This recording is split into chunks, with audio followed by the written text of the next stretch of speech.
Bu tasodif emasmi? Nega aynan hozir Munisa Rizayeva va Jasmin Trans atrofida bir xil savollar paydo bo'ldi? Ba'zi haqiqatlar ochilmay qoladi.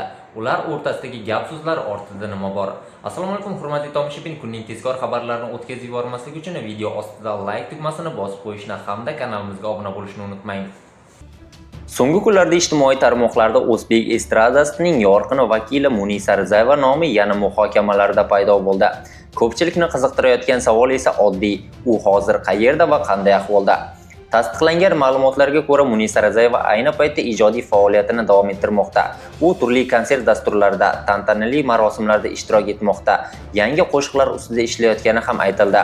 Ijtimoiy tarmoqlardagi sahifalarda u faol, yangi loyihalar va sahna orti jarayonlaridan lavhalar joylab boryapti. Hozircha uning sog'ligi va faoliyatiga oid jiddiy muammo haqida rasmiy axborot berilmagan, ammo masalaning eng qiziq tomoni boshqa joyda. So'nggi paytlarda ayrim sahifalarda Munisa Rizayevaning nomini Jasmin Trans bilan bog'lamoqda. Ijtimoiy tarmoqlarda tarqalgan ayrim postlarda ular o'rtasida qandaydir aloqadorlik borligi haqida taxminlar ilgari surildi.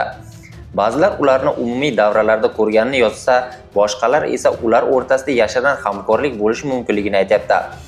Biroq hozircha bu gap so'zlarning hech biri rasmiy tasdiq topmagan. Na Munisa Rizayeva va na Jasmin Trans bu borada ochiq bayonot bergan.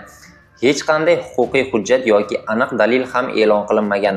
Tasdiqlanmagan ma'lumotlarga ko'ra esa ayrim blogerlar ularning nomi bir voqea doirasida bilvosita tilga olinganini ta'kidlashmoqda. Ammo bu ma'lumotlar ham hozircha mish-mish darajasida qolyapti. Shou biznes olamida bitta surat, bitta umumiy tanish yoki bitta tadbir ham katta shov-shuvga sabab bo'lishi mumkin. Ba'zan esa oddiy tasodif ham katta muhokamaga aylanadi.